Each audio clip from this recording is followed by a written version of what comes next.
Hey guys, WantClue here. I hope all of you are doing really well and having a really great day. Today I want to talk about the upcoming Proto and what I do think about it. So let's get started and right into it.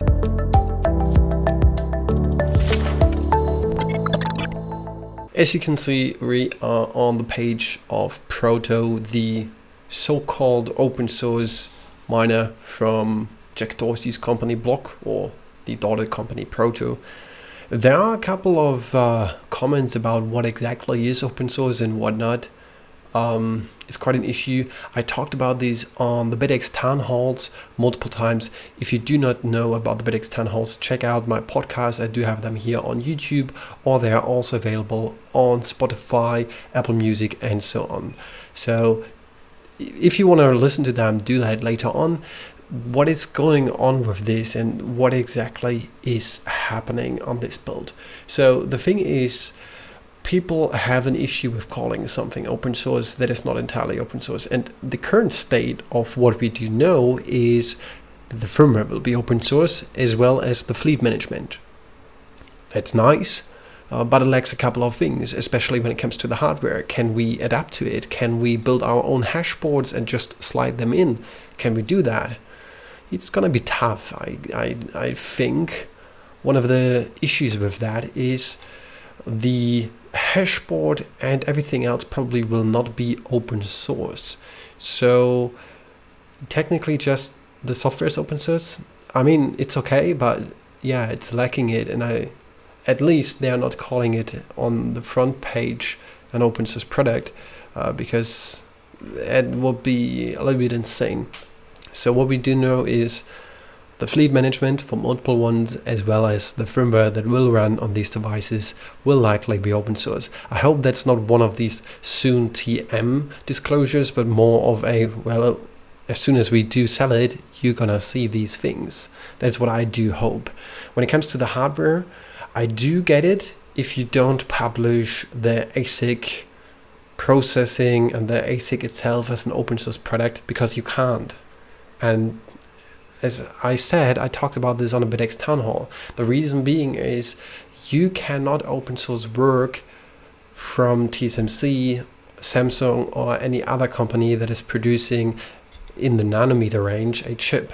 So they don't let you do that. Even if you pay them, I don't know, an insane amount of money, they would not allow you to do that. It's forbidden by the contract. So if you, with your company, design a chip, it doesn't even matter if it is an ASIC chip or not, and you go to Samsung or to TSMC and you tell them, well, please, I want to process and I want to create it on your platform, then they do give you a couple of contracts probably, and as well as that, they also do let you sign multiple NDAs for what you're allowed to share and whatnot. Basically, you're not allowed to share a single dime, so nothing. And the reason being is that is their butter and bread. That is how they earn money. They give you the information of their platform, of how you can design your chip, and then you need to work with that. So basically it's their work, and you're refining it to make it either, let's say, a CPU, a GPU, or even an ASIC chip. And depending on what you do, a different product comes out, and yeah.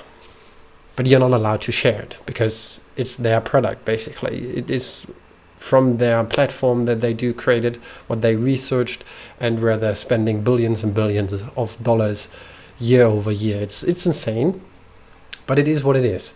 So the chip itself cannot be open sourced.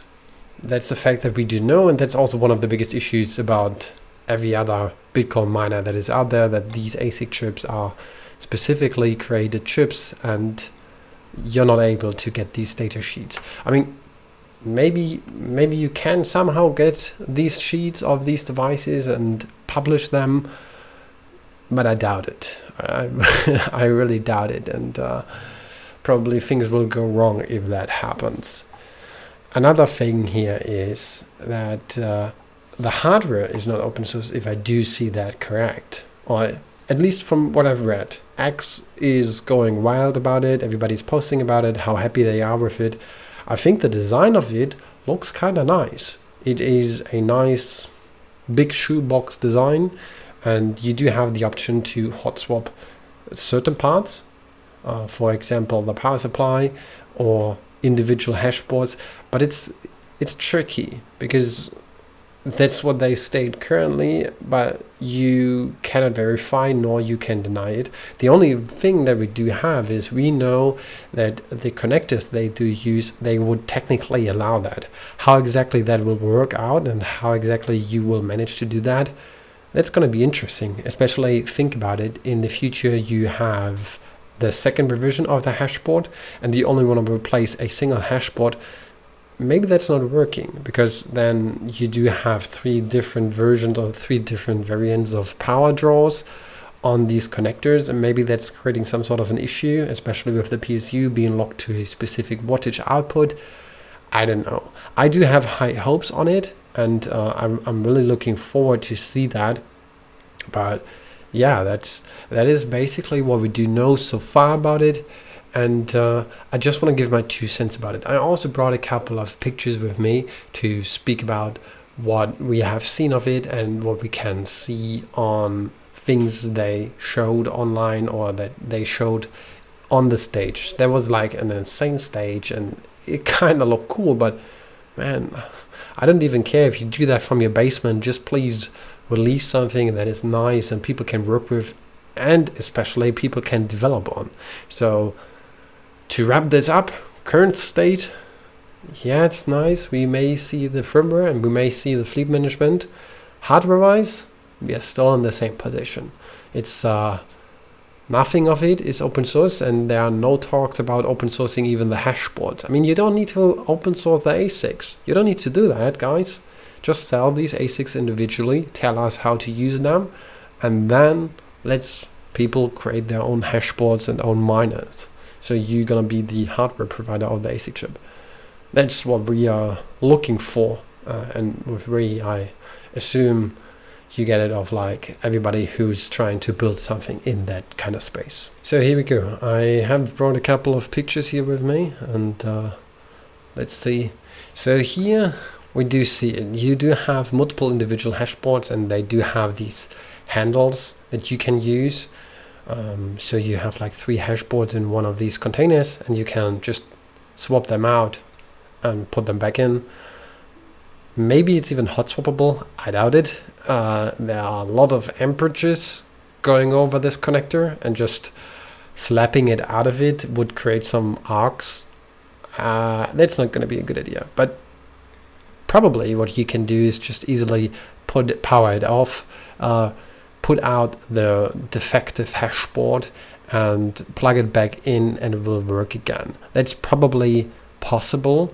Maybe if the firmware detects issues and powers off this single hash board, then you can hot swap it out. Should be possible.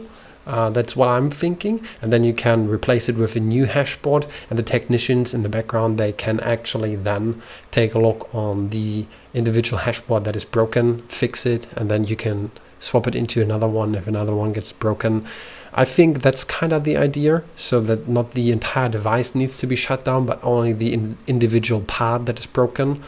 The concept is nice. That has not been shown in the industry before, so let's see how this works out. What I do expect from this device, especially when we're talking about efficiency and everything else, currently we're at the 14 joules per terahash, 10 joules per terahash range with Bitmain chips, and the Proto chip is sitting at 14 point something, as low as 14 dot something joules per terahash, so watts per terahash, which is okay.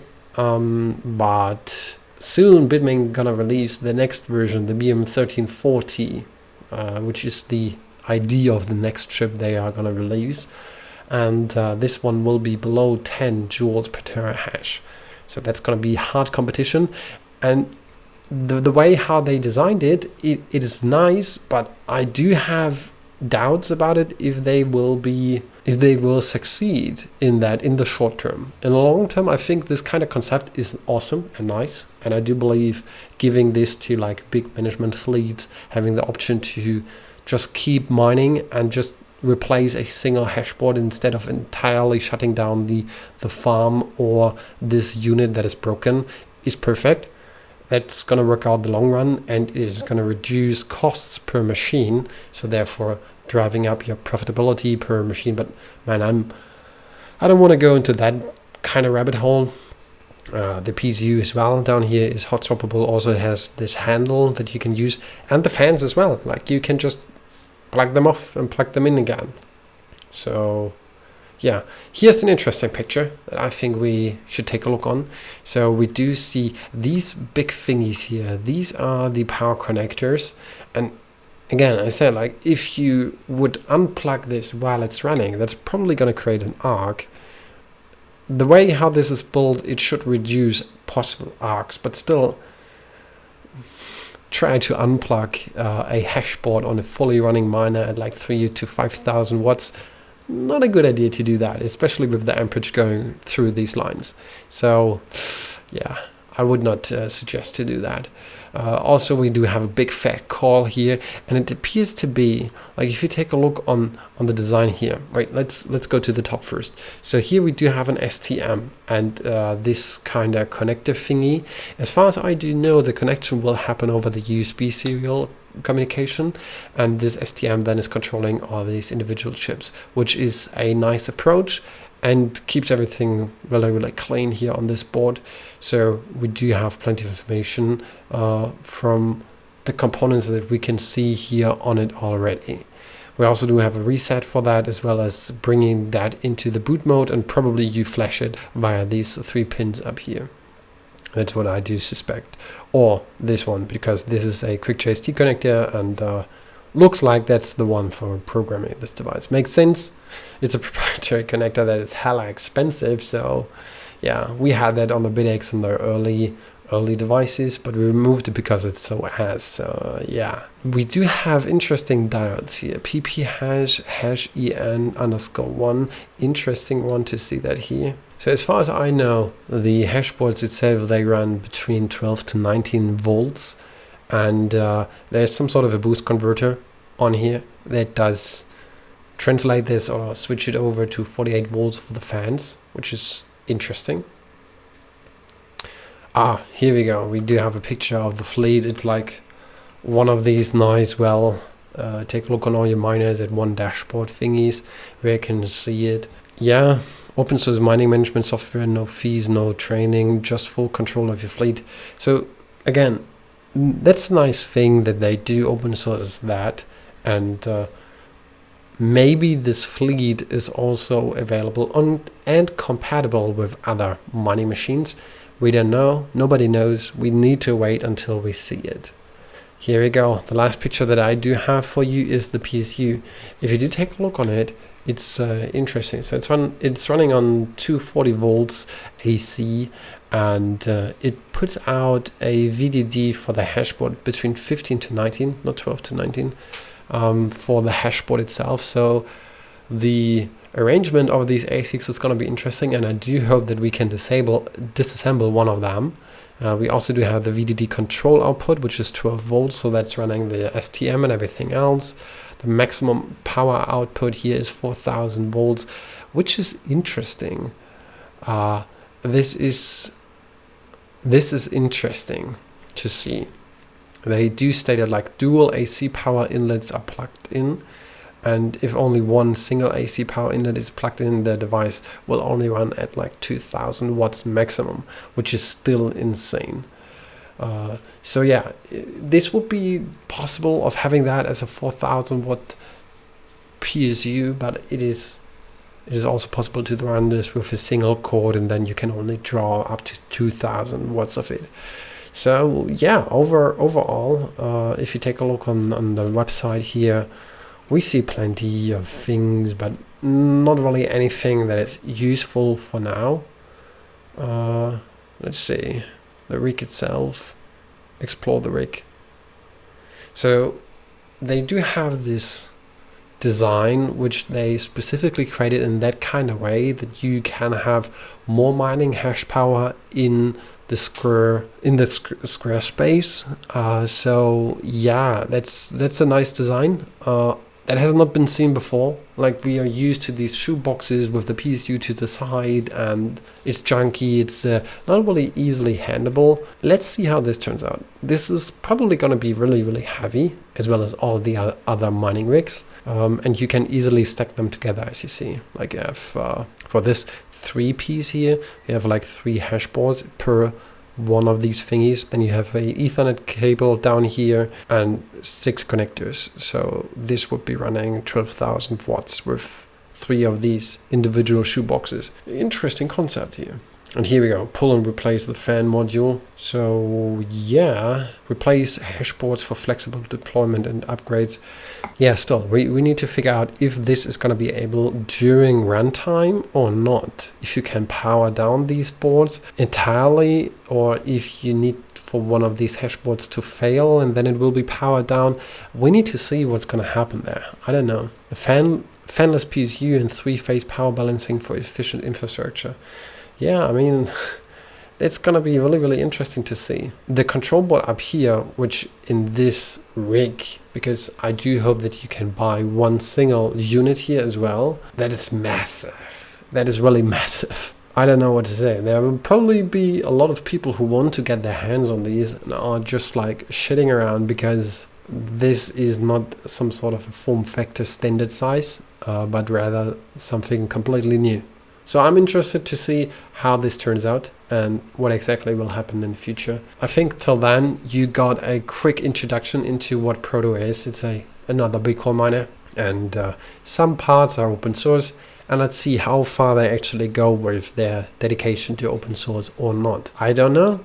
ASIC wise, we know that will not gonna happen, but everything else, who knows? But till then, I thanks everybody for watching and tuning in here. Till then, don't forget to like and subscribe so you don't miss out on any new content. Till then, see you next time.